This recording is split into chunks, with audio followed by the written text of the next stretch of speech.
firstly, we want to post a link for anybody who may like to jump on. There it is. Pin that shizzle to the top. And that done. And get into the Discord channel myself. There we is. Your goods in the hoods. So there's 3 major cards on this weekend.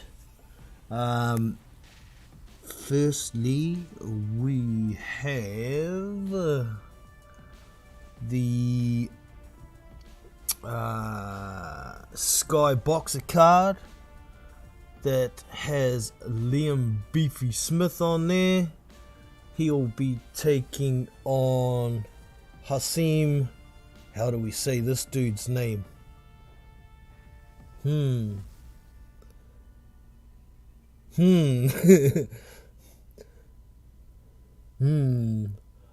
It's spelt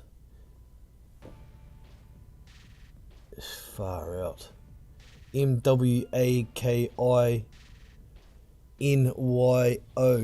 Don't know how to say it. I'm not even gonna try butcher it, or maybe I will. Mwakinyo,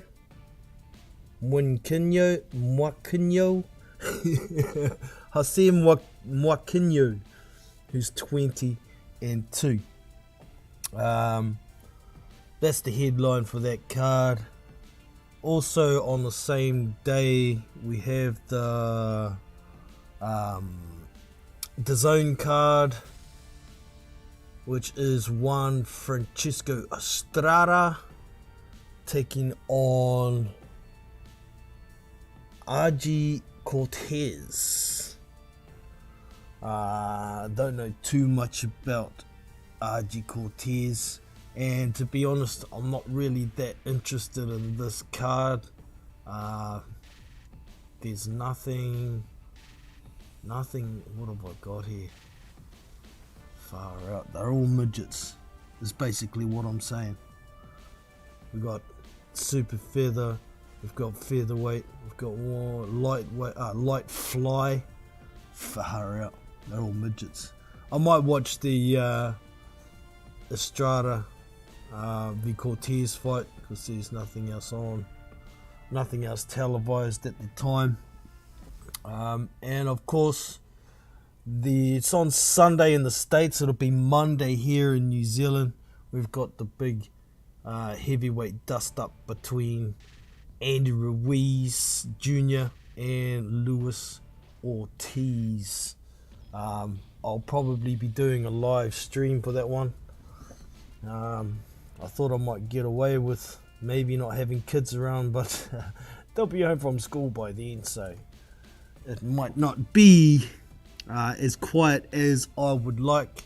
We have Phil Carl Roberts in the house. What's up, brother? Hope you're well. We also have Popcorn Boxing in the house. What up, Popcorn? Hope you are well too, brother.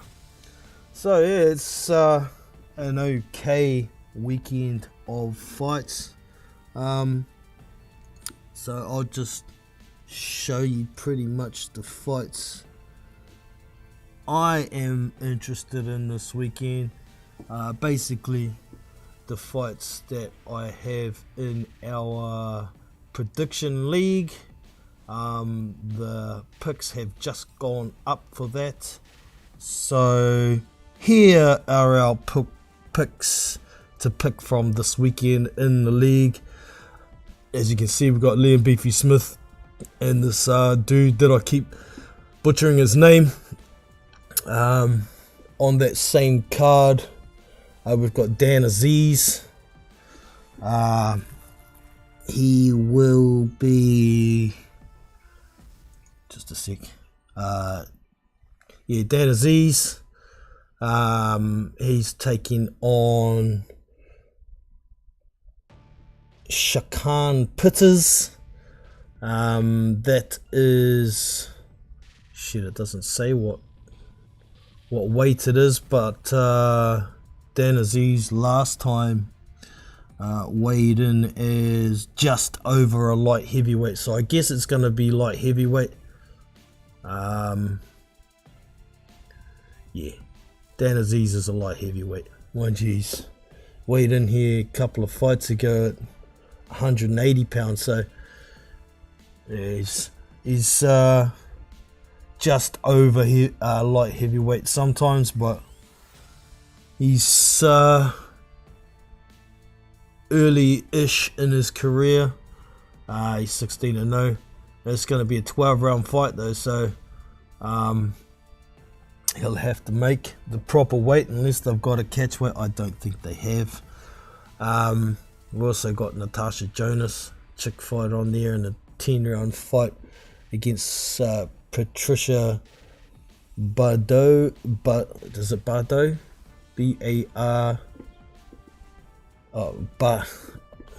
Baralt? I don't know how you say it. B-A-R-G-H-U-L-T. I'm not interested in that fight, honestly, at all. But there is Adam Azim on there. Definitely worth a look. And that's about all I'm really interested on that fight, on that card. What do we got? A cruiserweight fight here. We've got a TBA for Nathan Quales. Don't know the dude. He's 10-0, but he's fighting the almighty TBA in a 6-rounder. Whoop whoop. TBA's undefeated. Look out, man. There is another heavyweight fight on here. Shit, I missed this. Oh, I missed it. Did I not put it in there? Fraser Clark. Shit, I didn't put it in the prediction league. Fraser Clark, it's only a 6-rounder, so it's not that big a deal that I missed it, I guess. He's fighting Pancho. Far out, these foreign names. Pancho Psych.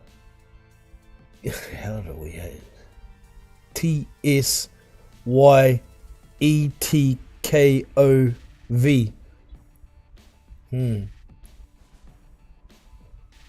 Sektov. Far out, don't know the dude. He's 7-0 though. That's interesting. Let's have a quick look into this Secto guy. Actually, I'll put my browser up so you fellas can see what I'm looking at here.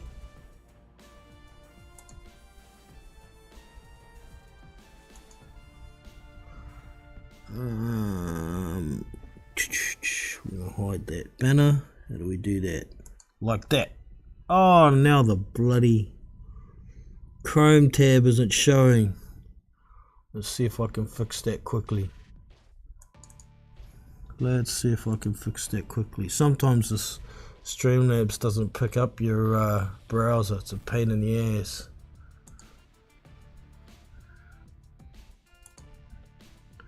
Yeah, man, it's not looking like it's gonna pick it up for me.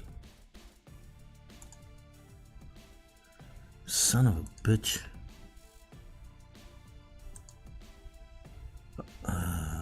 Oh yeah, it is. I think. Showing that. Can I hide that? Nah, man, I can't do it. Sorry, can't show y'all what I'm looking at. So we'll send you back to that. Yeah. So let me bring up a picture of that myself so I can see it. This doesn't come through very well on my software. I've got a picture in here. Here we go. Now I've got it. So yeah, we've got Liam Smith and that dude. We've got Dan Azim and this other dude. Basically the A side should win most of these fights. Adam Azim we got in there. Actually, what am I showing you guys? Yep, that's right. Adam Azim. We do have a non-televised fight. Ronnie Hines, who's 11-0, up-and-coming prospect. He'll be in an 8-rounder against Craig Lewis.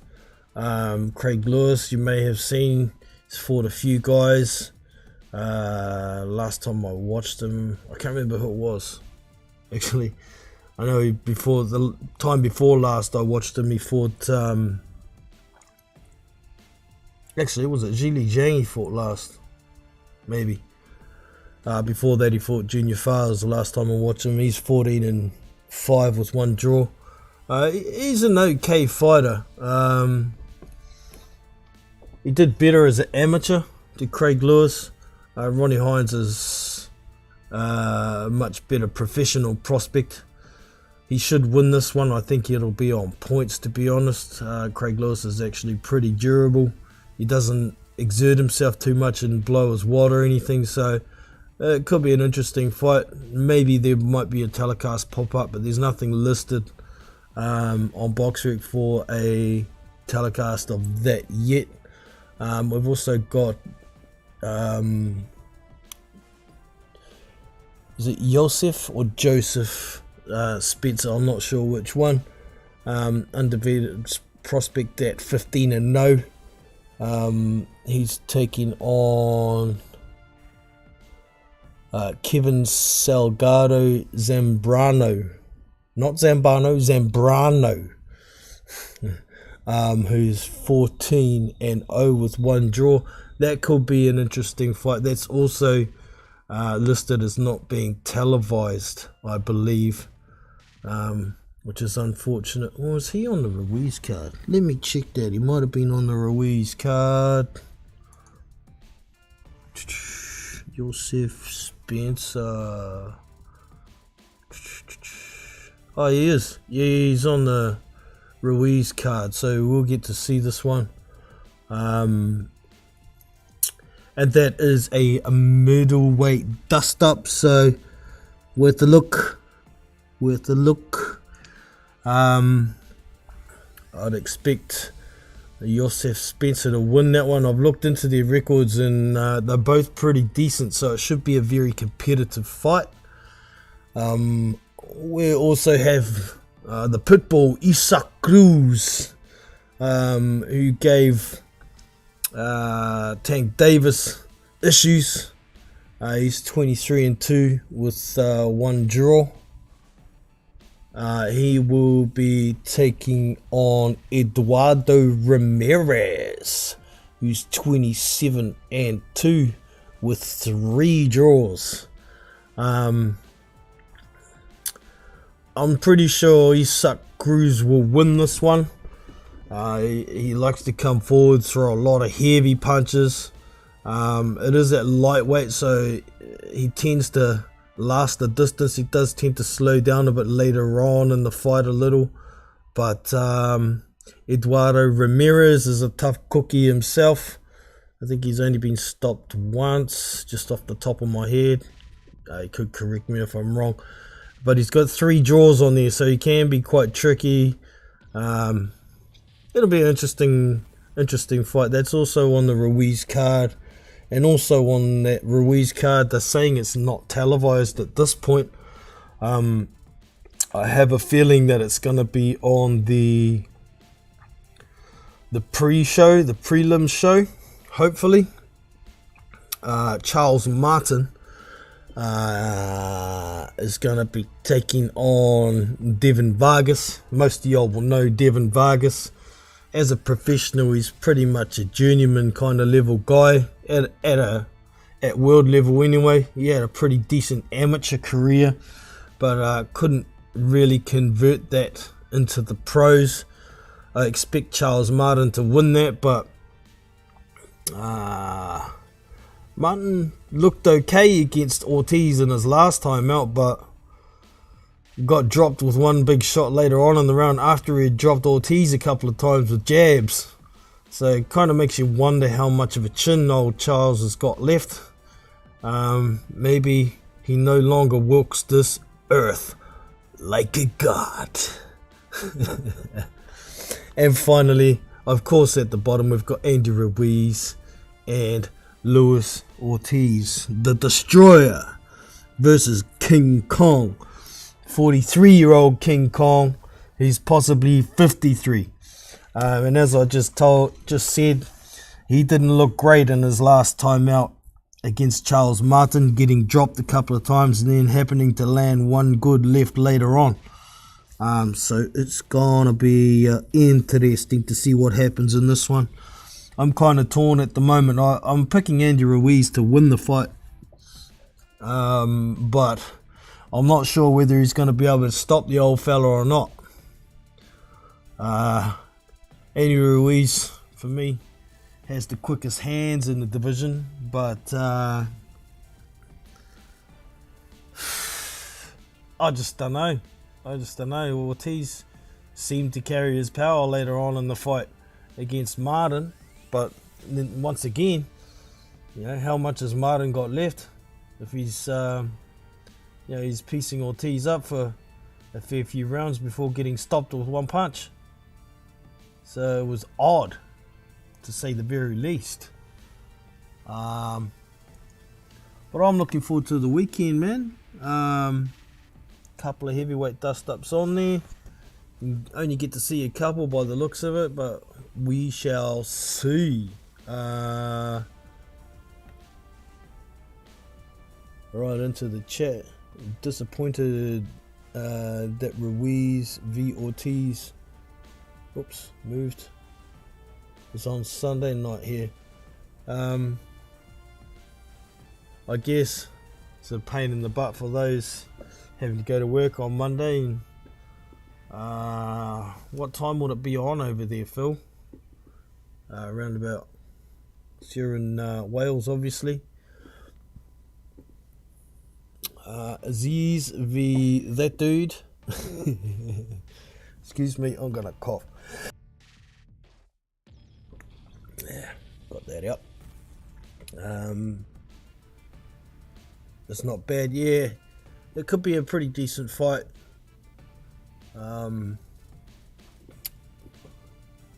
Aziz looks alright. He looks alright to me, but he hasn't faced a decent level of competition as yet. I don't know too much about this Pitters. I think I've seen him once. He's okay. He's okay, but Aziz looks a hell of a lot flashier at this point. I think it's... Jesus, hold on. There we go. Just fixing my screen. It's a bit messed up. Where did that comment go I was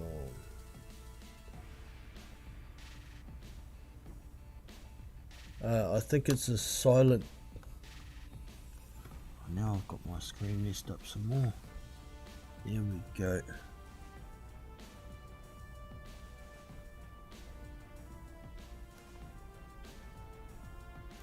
I think it's a silent T at the start. Yeah, kind of like Tsu, but you say Tsu instead of Su, like tsunami.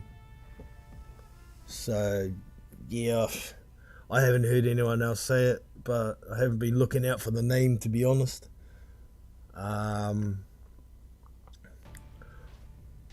Walks the earth like a god.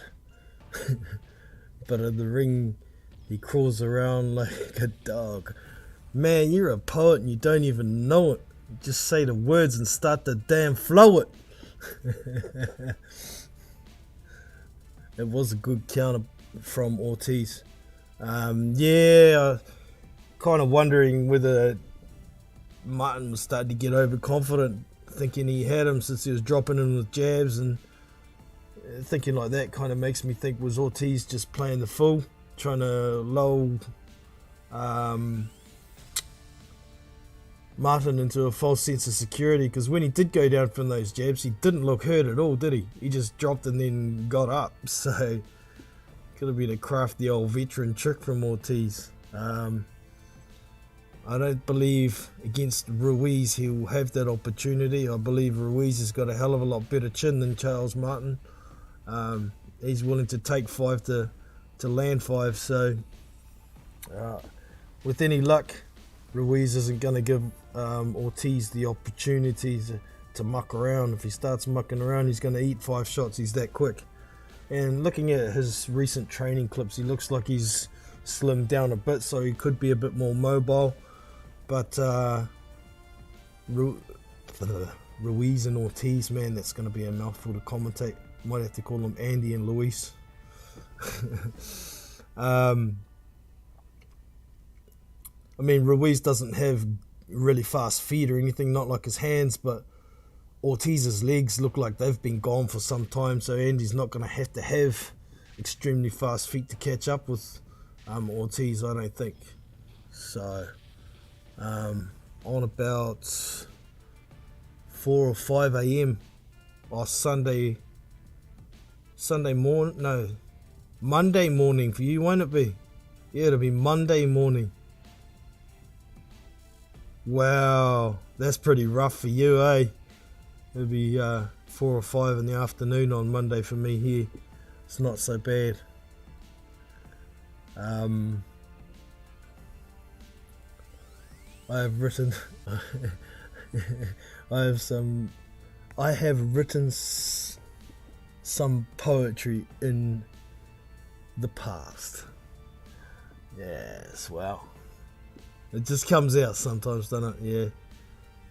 I actually wrote a bit when I was a teenager, but gave that shit away.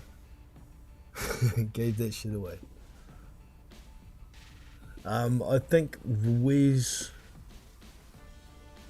will look to counter the jab early on and pressure Ortiz. Yeah, man. Don't give him a chance to breathe. Make the old man work. Make him gas. Yes, Monday morning. Yes, right. Rough, man. Pretty rough. It'll be a set your alarm job if I were you, man. Get some sleep before you have to get up.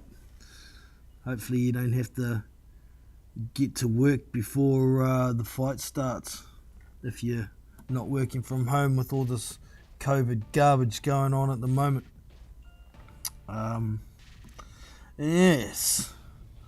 So, what else was of interest?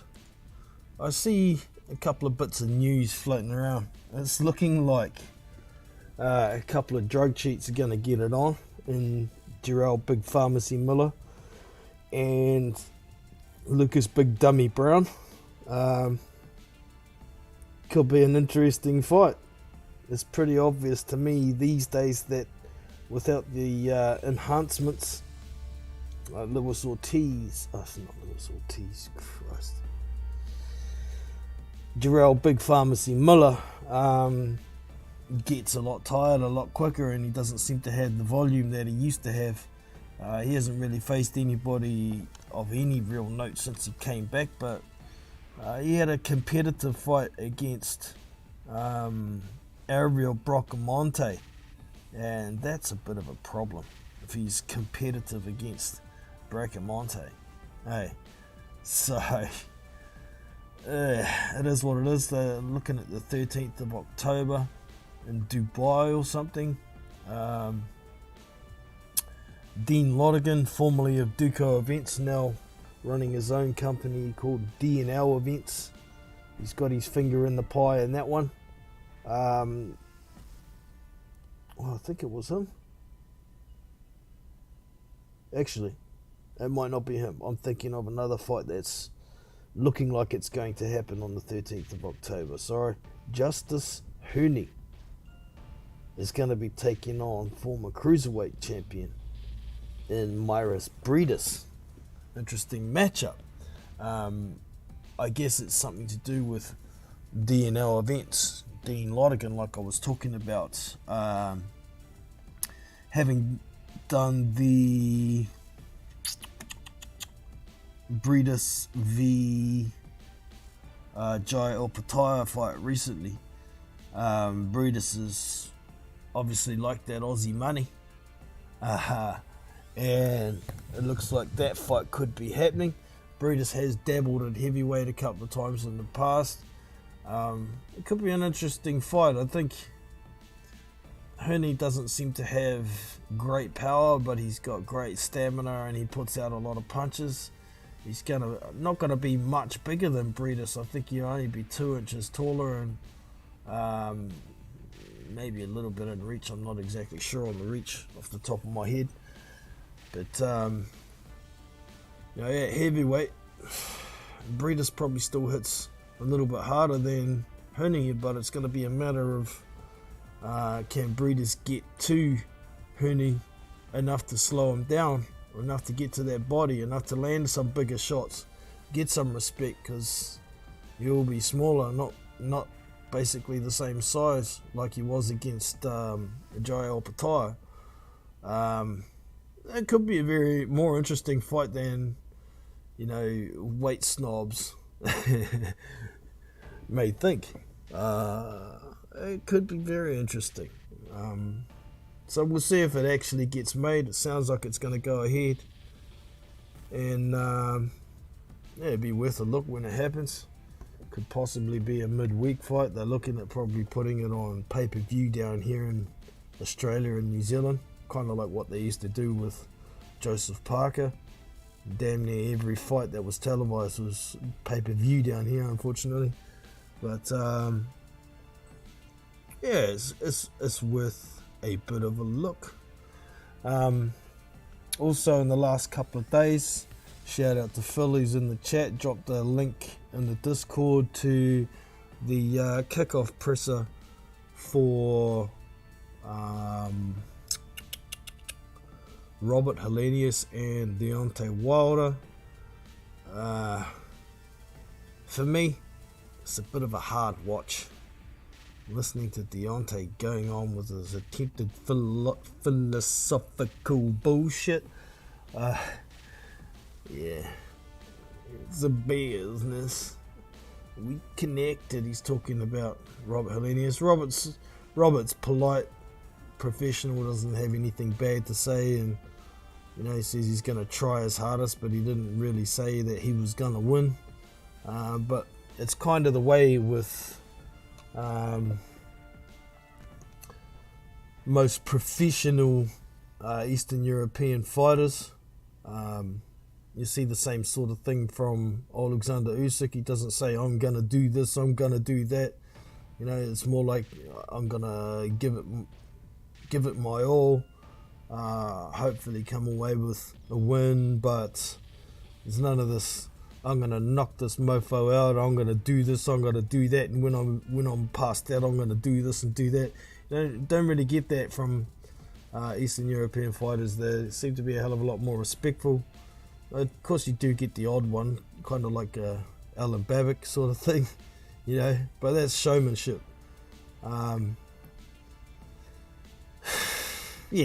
It's interesting. Wilder used to be modest. He is just annoying these days, totally. So it was a bit of a hard watch for me, so I was skipping through bits here and there, but there was nothing really substantial. It was basically just getting the fighters' faces out there, trying to get some publicity on the fight. So I think it is going to be a US pay-per-view. It's not a pay-per-view fight, unfortunately, but it is what it is. Kind of the same thing with Andy Ruiz and Luis Ortiz being pay-per-view. It's not a pay-per-view fight, but they're going to try and milk the shit out of it. PBC don't really have any big draws. The biggest draw they got at heavyweight is Deontay Wilder at the moment, and he's coming off 2 knockout losses. So, where'd they go? I think Deontay Wilder should win. He should, by rights, but man, I think it's going to be more competitive than most people think. I heard someone on another channel calling Robert Helenius a D-grade fighter the other day. This will be a walk in the park for Deontay Wilder. And I'm like, you for real? And the excuse was, you know, he got knocked out by Gerald Washington, and he was gun shy against Dillian White. It was like, well, yeah, he got knocked out by Gerald Washington, but never mind, he was piecing Washington up for the first, I think it was the 7th round he got knocked out in, or was it the 10th? But he was easily winning that fight. He a little bit overexerted himself, maybe didn't quite train hard enough, and he got caught backing up when he was tired. You see him when he went down in the corner, he was laying there, tired. He wasn't sparked though. You know, it looked like he wasn't getting up because he was sparked, but he wasn't getting up because he was tired. After the ref stopped the fight, he got up and he was walking around like a zombie, like he was tired. We've seen Robert Helenius do this. I think he's only got he's got 3 losses, but he's been stopped twice, eh? The first time he got stopped was the same kind of thing with Johann Dorper. Much younger Johann Dorper than Deontay Wilder kind of faced. And he was piecing Dorper up, got a little bit overconfident, got caught with a big shot. That one was a proper knockout. He wasn't sparked. He got knocked on his ass and he stood up and then fell over onto the ropes. But that was once again another fight that he was winning, and got caught with something being reckless. He's had a bit more experience since. And the other one was that Dillian White fight. You know, he was gun shy in that fight, this person said, and I was like, well, yeah, he won the first round against Dillian White easily. He landed a big shot in the second round on Dillian White, but that big shot broke his hand. And then he was on his back foot trying to conserve for the rest of the fight. So, you know, these things have to be taken into account when you're judging a fighter, but calling a world level fighter a D grade fighter, I think that's D for disrespectful, pretty much. And don't forget, Robert Helenius hits like a fucking truck. If he lands that straight right, he's even got some good uppercuts and hooks, but that straight right is his biggest weapon. If he detonates that on Deontay Wilder's jaw, that possibly could be smashed from getting knocked out twice, he could upset the apple cart big time. That would really fuck up PBC's plans, since they've managed to weasel their way into having two eliminators, because this Wilder v Helenius fight is an eliminator, but so is Ruiz v Ortiz. Now, Robert Helenius is ranked like 10th in the WBC, so how does he get into an eliminator? Don't make no freaking sense, considering there's, you know, the rules are an eliminator or final eliminator has to be with the top ranked available opponents. But eliminators, if you're going to have 2 eliminators, you've got to have the top 4 available fighters, don't you? The winner of the 2 fights fight each other in a final eliminator to determine the mandatory or interim champion. But, you know, the WBC rankings is number 1, Deontay Wilder. He should have actually dropped after getting sparkoed twice. Should have dropped further than that. But anyway, Joe Joyce, then Joseph Parker at 2 and 3, but they're obviously fighting for the WBO interim title, so they're ineligible. Their fight was signed before these eliminators were made, so they weren't available. But the next man in line is Frank Sanchez. Really, it should be Frank Sanchez and Deontay Wilder, not Robert Helenius. Ruiz and Ortiz, I believe that one's okay as an eliminator. Let me have a look. I haven't looked at the rankings for those dudes. I think Ruiz is at 5.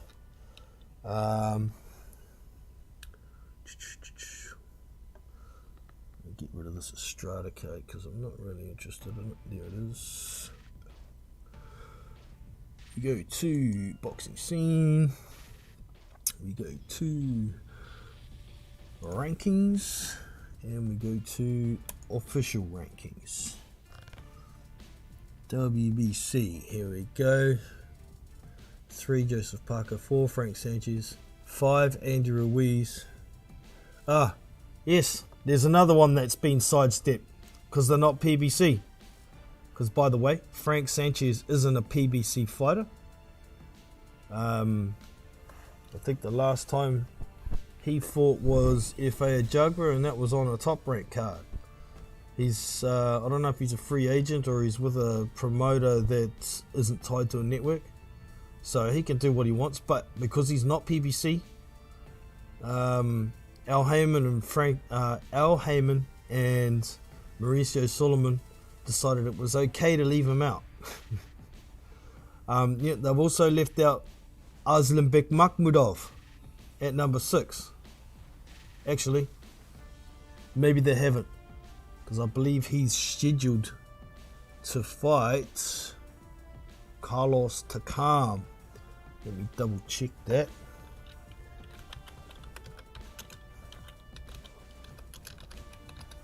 Carlos Takam, Boxrec.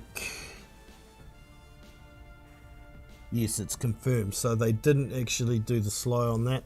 He wasn't available, Aslanbek Makhmudov. So who was number 7? Number 7 was Dillian White. Ah, he hasn't got a fight scheduled, but he's not PBC, so we'll sidestep that motherfucker too. Corrupt, but we be corrupt. We breed confusion. We be crooks. That's what it all stands for. Luis Ortiz is down to number 8. Dillian White isn't tied to a network either. He could have gone over to America. He could have fought Andy Ruiz Jr. That would have been a good fight, huh?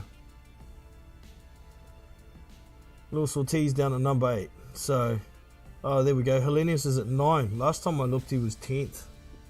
Otto Wallen's in 10th now with the WBC. So, some shady ass shit going on with the WBC and the PBC. But that's nothing new to us, is it? It's been going on for years. Years, I tell you. 4 PBC fighters and eliminators. It's obvious that the WBC want their belt back in the US. Well, yeah, I don't know if it's just the US.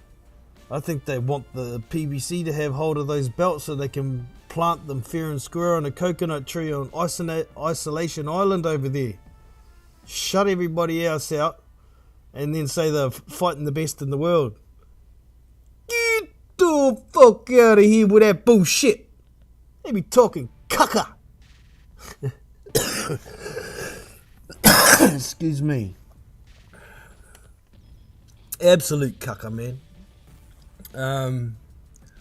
White Ortiz would have been good too. Hell yeah, it would have been good. I still would have preferred White v Ruiz myself, but White Ortiz is still good. It would have shut up a lot of people that have been saying this guy would do that and this guy's a killer and you know, all this kind of crap. I'm sick of hearing that crap when people haven't fought and they use words like killer. It's like, dude, hasn't killed anybody. The fuck you talking about?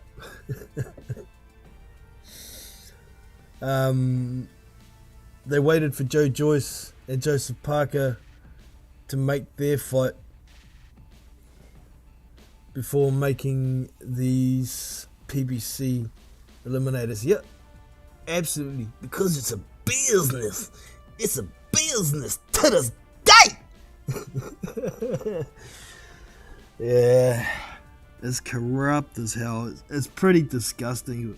What do? We complain and bitch about it, but nothing ever changes. If anything, it gets fucking worse. You know, and people complaining about it, we get called bias or PPC haters. Well, why the fuck don't everybody else hate corrupt organizations? Huh? You know, it doesn't make sense to me. It ain't rocket science. It's just fairness.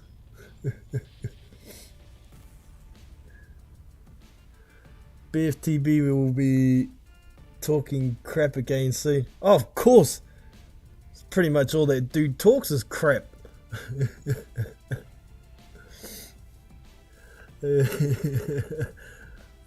Funny shit. You don't know in the house. What's up, brother?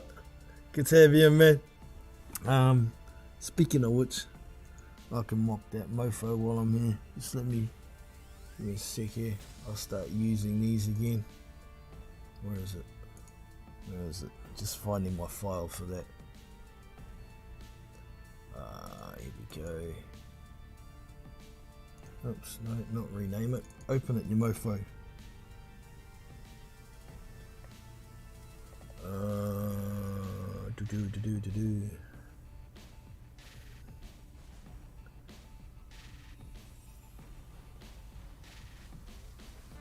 Come on.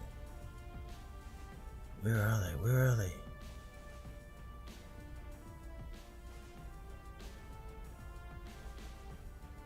Oh no, I'm in the wrong place, I think. Yeah, man, I am. Go back, go back. Go to sound effects. That's where I stashed them all. That's where I stashed them all.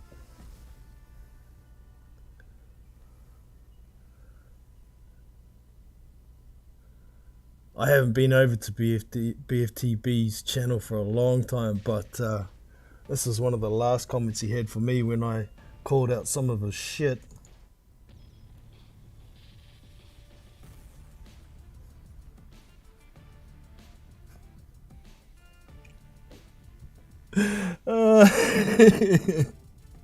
What? Like the truth? Like the truth? Is that the problem? Oh dear. That dude's funny. That dude's funny as hell.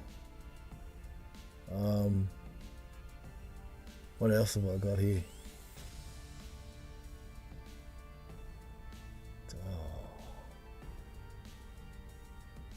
I've got some more somewhere. Where are they?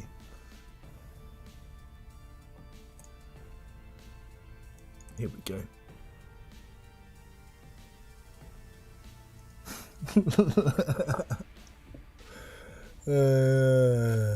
Dear.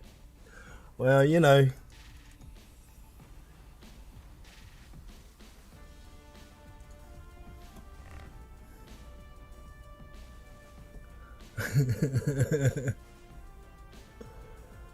Oh, you didn't hear them? What the hell?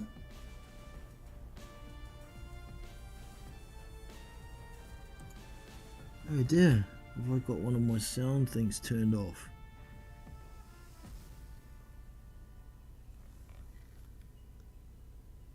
That one's on. Damn. I'll have to play something to fix it because I had my sound banana that I've got set up wrecked it. What do we got? I've got something long just so I can sort it out. Give me a sec, team.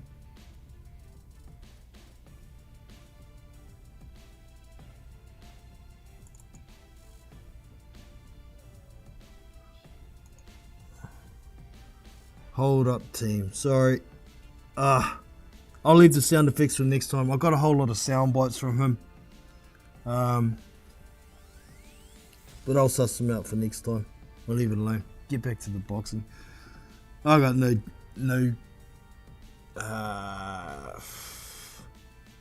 desire to start no beefs with nobody, but I'm quite happy to laugh at the dude. I mean, the audience that listen to his shit, they gotta be so got their blinkers on so bad. some of the shit that comes out of his mouth is just so unbelievable, man. I can't believe most of it. But, you know, he'll be back on it saying the king is back. The hardest hitting heavyweight in history. Never mind the first 31 opponents he faced with a fucking bin man. So, you know, it is what it is. There's always going to be dudes out there riding the... I mean, I don't even know if that dude actually believes half the shit he says. He just says it to cater to his audience and, you know, get super chats and make money because he's saying what deluded fans want to hear and they appreciate it. And it's like, okay. You small brain mofos, enjoy yourselves over there because I don't go over there no more. I went over there a couple of times just to stir the pot and point out the truths, but it's not worth my time. It's not worth my time. Anyways, so better do my prediction for the big heavyweight fight, Ruiz v Ortiz. So I think Ortiz is going to do okay for the first 4 to 5 rounds. Land some good counters in between Andy's speed shots. You know, it's hard to tell with his age how bad his reactions are going to be, particularly with somebody who's, in my opinion, out of the top 50 boxers at heavyweight in the world. Andy Ruiz has the faster hands. Yes, faster than Joseph Parker. So I'm not sure how the old man's reactions are going to deal with that sort of thing, but I think he'll do okay in the first 4 to 5 rounds. He'll have his moments, possibly be ahead 3-2 or 4-1 after 5 rounds, but at that point I think Andy's going to start going a bit more to the body, maybe step on Ortiz's lead foot quite a bit on purpose to slow him from backing up and getting out of range, because Ortiz will have the longer reach. I mean, Andy Ruiz has got those short little T-Rex arms, doesn't he? But they are hella fast. And he seems to be able to land a decent jab when he wants to. I mean, I actually went back and watched the old Andy Ruiz fight against Joe Hanks yesterday. Man, if he fought more like that against somebody like Ortiz, he'd get him out of there in 5 or 6 rounds. But I can't see that happening myself. I also went back and watched the Tor Hammer fight that he had. I think it was in China. Or something like that. Somewhere over in Asia. He fought him over there. That was a cracker of a fight. Hammer was having his moments in that fight. But eventually, Ruiz's speed and durability got the best of Hammer, and Andy knocked him the fuck out. So some more of that kind of thing would be good. And like I said earlier, Andy's looking pretty good in his training clips. Mind you, he always does. But I'm pretty sure the training clips he's posting now are actual current ones, whereas in the past he's been a bit cheeky and posted old training clips. I remember seeing them like prior to the Anthony Joshua 2 fights. There was photos and pictures from prior to the Joseph Parker fight, and he was claiming them to be his current training photos, you know. But this time around, I'm pretty sure they're genuine, and he's looking okay. His hands are looking fast as usual. He's looking a little bit trimmer, and his feet seem to have picked up a bit of speed since I saw him last against Chris Arreola.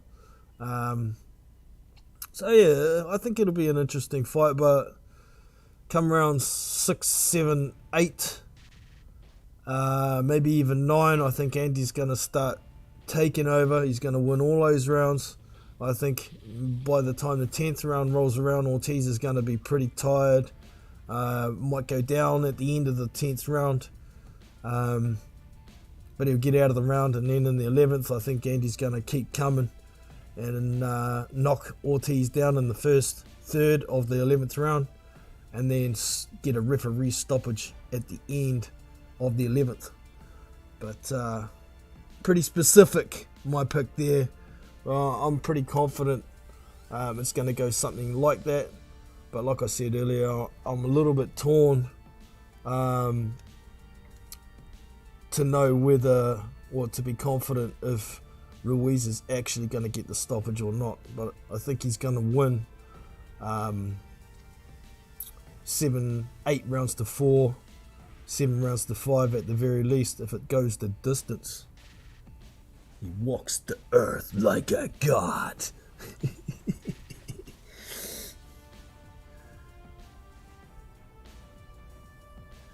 He didn't knock Ortiz.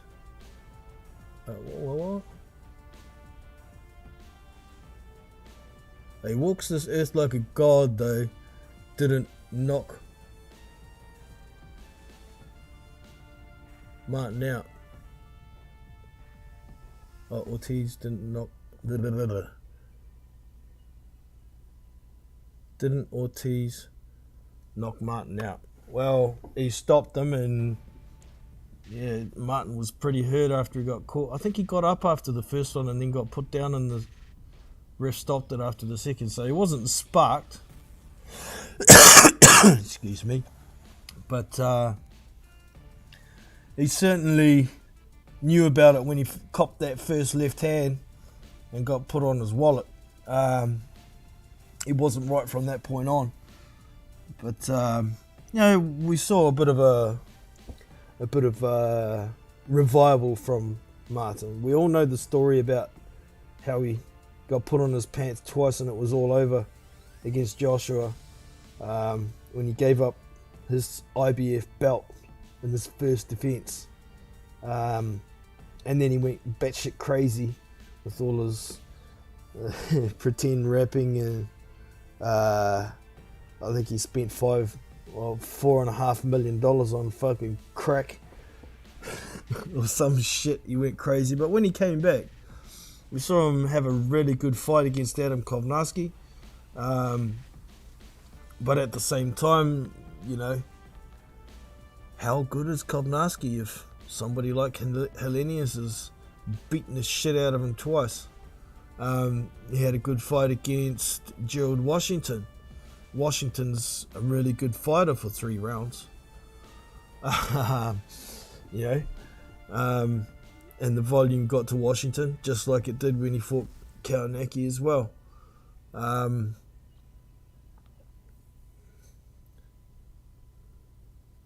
Yeah, that's right. So I don't know. It depends what Charles Martin's going to come to the ring when he fights Vargas, because Vargas can be really tricky as well. But he's another one that's he's quite good for maybe 3 rounds, and then once you get out of the 3 rounds, if you can put a bit of pressure on the dude, doesn't want to be there anymore. You know, like I said earlier, he can't convert that amateur pedigree that he has into the pros. It just never has come to fruition for him. But Martin's neither here nor there. I think he's a similar level to Kaunaki, to be honest. It was such a good fight, that one. Kaunaki just walks. I'd go more like rolls. Fat tubbalard. Yeah. Give him a real good body shot right in the breadbasket, and there's a tsunami that's going to take out the ring posts. Fat fuck. Excuse my language. I shouldn't be swearing like that. Just walks forward. He has no other plan. No. I mean, even his punch technique is really crap. He relies on his gas tank and his chin. And at world level, that's not going to cut it. You know, he burst onto the scene when he smashed over Artur Spilka in Poland, and people were like, wow, this dude. And he beat Washington was a good fight. Martin was a good fight. But the Washington one really made people look at him as, oh, this guy could be for real. But if you'd been watching heavyweight boxing for quite some time, you would have known that Gerald Washington wasn't a very good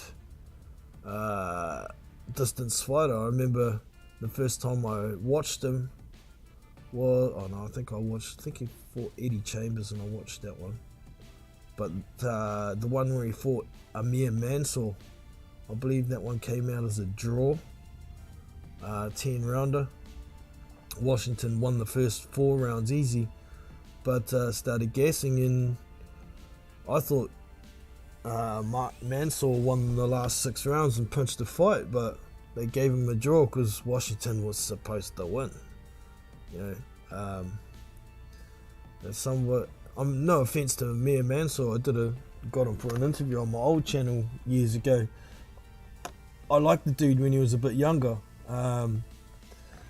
but at world level or fringe world level, he shouldn't have been that competitive with Gerald Washington. I mean, Amir Mansour had a cracker of a fight against Steve Cunningham years ago, and that fight was close too, but Steve Cunningham was a bit closer to his prime then too. Unfortunately, Amir Mansour lost a lot of the prime of his career while getting sent to jail. Anyways, Kauniki Vieira was a record breaker.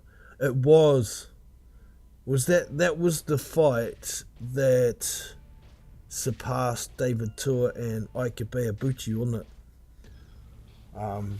That record stood for quite some time. But yeah, the volume was great. It's a good fan-friendly fight, but if you're trying to appreciate skill, it just wasn't there for either guy. I mean, I was talking to somebody the other day about Chris Arreola, and they were kind of trying to big him up to say that he deserved that title shot against Deontay Wilder back when he did it, and I was like, well, I didn't think he did. I didn't think he'd done enough, but Areola's another one, kind of like Kauniki. He's entertaining. He's okay. He's actually probably more skilled than Kauniki, but past his best, been in a lot of wars. And being a fighter like that, coming forward, using your chin to block punches, makes your career shorter, eh? So, Arreola, a lot of people think he put in a great performance against Andy Ruiz because he knocked him down, but that's the only round he won in the whole damn fight. He won 1 round. And then after the fight, he was complaining about the judges, saying, come on, man. You know, I knocked him down and you only gave me 1 round. Well, that's how boxing scored. You won the round because you got the knockdown. If it wasn't compulsory to score at 10-8, you might have even only won at 10-9. So, because Ruiz did more in the rounds, you know. Some funny shit. But yeah, it's definitely those sorts of fighters, kind of like a Derek Chisora, another real entertaining fighter. He has a lot of skill in different ways, but mainly it's his chin and his heart that makes him so entertaining, and his willingness to war like a motherfucker. So yeah, Andy Ruiz was like that prior to getting outpointed by Joshua the second time. But he did try it against Chris Arreola and got a bit too overconfident. Yeah, Chisora Arreola. That's a good fight. But Chisora Ruiz is another one I want to see. That's a choice fight. Or Chisora Kauniki. Any of those guys. Chisora Babik.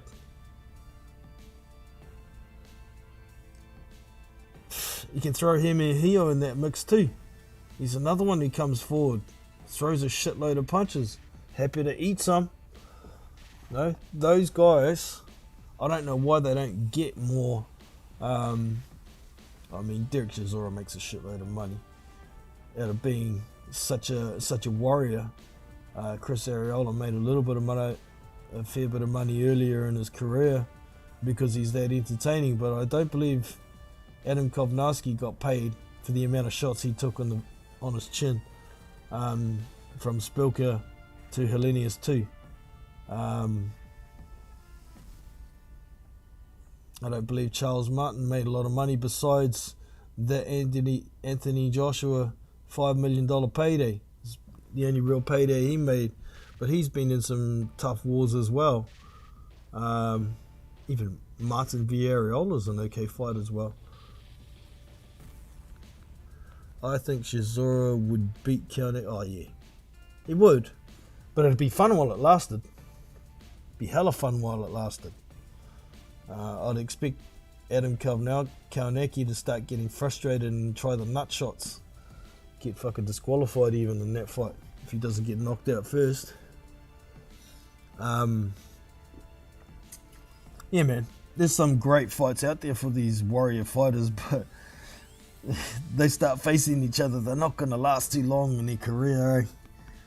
They're going to start getting chinny because nerves in their jaw and their brain getting shaken so much is going to make them start slurring words. And there ain't too many fighters these days that you see get punch drunk because they don't seem to fight as often. There's a lot more care taken by the officials to make sure fighters don't get hurt as much.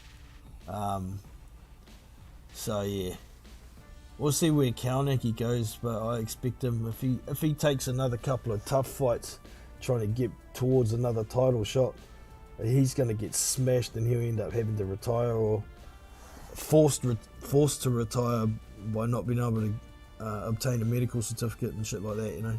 So I'm really surprised that Derek Chisora is still passing MRIs, to be honest. That dude has been in some hella wars over the years and he just keeps going. Keeps filling that bank account.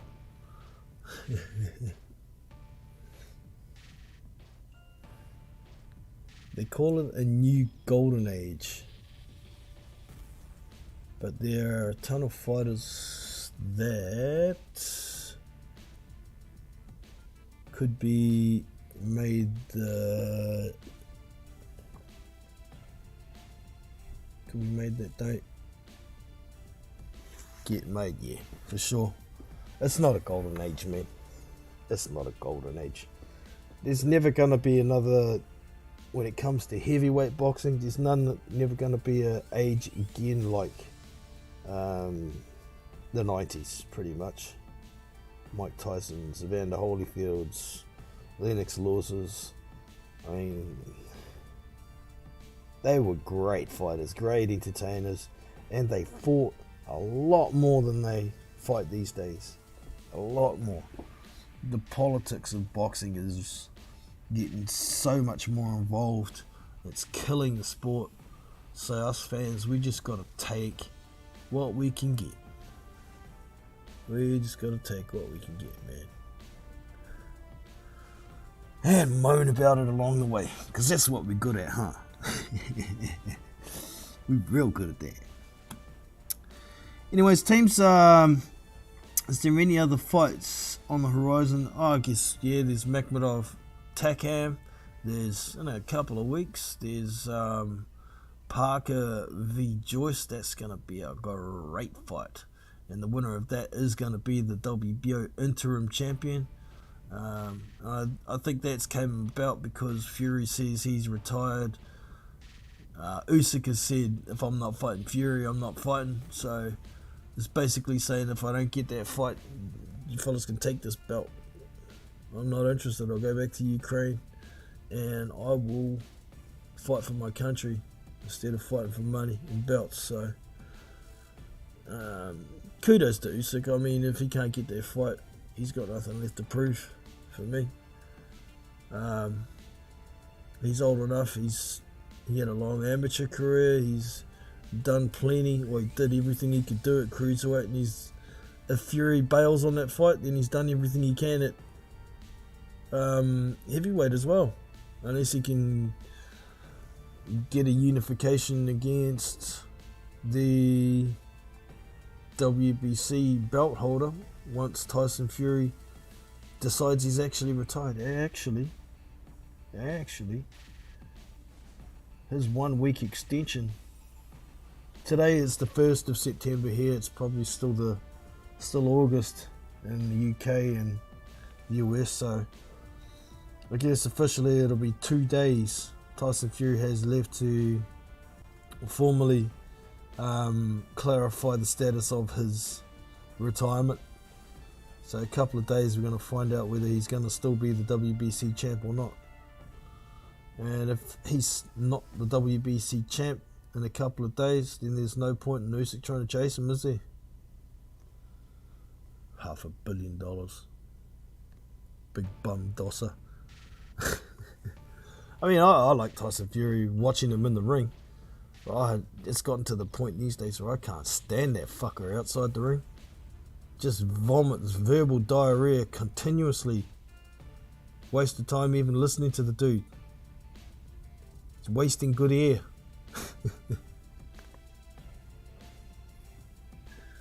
I am picking Parker to beat Joyce via decision. Wow. Are ya? I still haven't decided, man. For me, that's a legit 50-50 fight, but that's one of the results I could see happening. Can't see Parker stopping Joyce, but he's certainly got skills to be able to outbox him if he can manage to not take too much damage.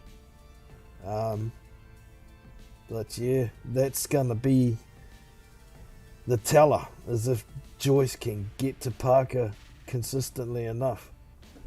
I think Joyce could win on points or by stoppage, but I can only see Parker winning on points. Unless he can get a referee stoppage, if he's managed to piece Joyce up. Shit, I can't see it. They call him the Juggernaut for no reason. Dude's got a fucking head made of a 44-gallon drum full of concrete.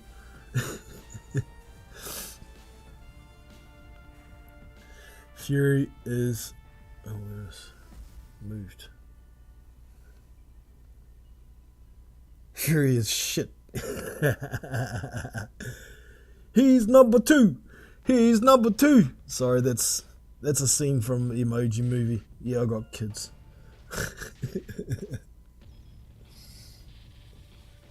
Got sick of him years ago. Yeah, I was getting sick of him. The more and more he talked, once he started coming back from his drug binging obese hiatus, that's about when it started turning sour. I mean, on his way up, and when he was getting to the Klitschko fight, it was a little bit entertaining, but it gets old. The same shit gets old, and then you start, when you're a champion, you start talking shit one week and then going exactly the opposite. Not even a week later. It's cringe, man. It's cringe-worthy.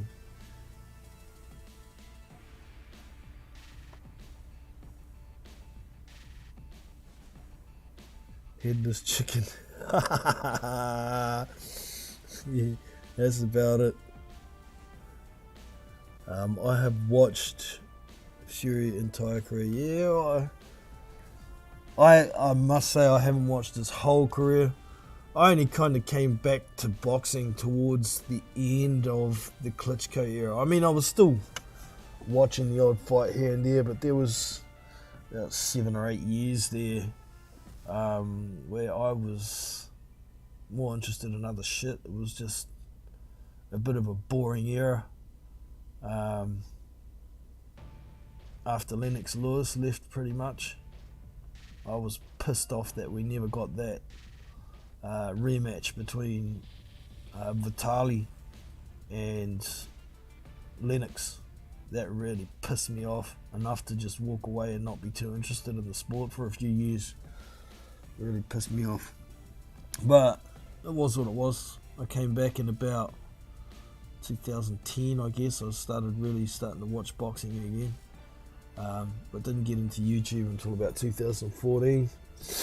Start projecting my opinions and views, but here we are now, 8 years later, still cooking, second channel, and it is what it is. So yeah, make sure y'all tune in on, it'll be Monday here. I will be doing a live stream for the Andy Ruiz the Luis Ortiz fight. It's gonna be fun. And I think that's about it for today. So appreciate y'all dropping in. Phil Cole Roberts, you don't know. I think that was the only two fellas in today. Just scrolling through, make sure, don't want to forget anybody. No, there was someone else further up the top, wasn't there? Popcorn Boxing, that's right. Good to have you all in. Make sure that y'all hit that thumbs up, hit subscribe, and the bell icon for future notifications so you don't miss anything in future. And I shall catch you all next time. Take it easy, take care, I'm out. So that's us for today. I hope you have enjoyed. You can show your appreciation with a thumbs up and subscribe to the channel if you haven't already. Be sure to check out our Discord community where you can find boxing news, fight links, live streamed fights, and much more. So look after yourself and your family. I'm Jono from Big Boys Boxing, and I'm out. See you!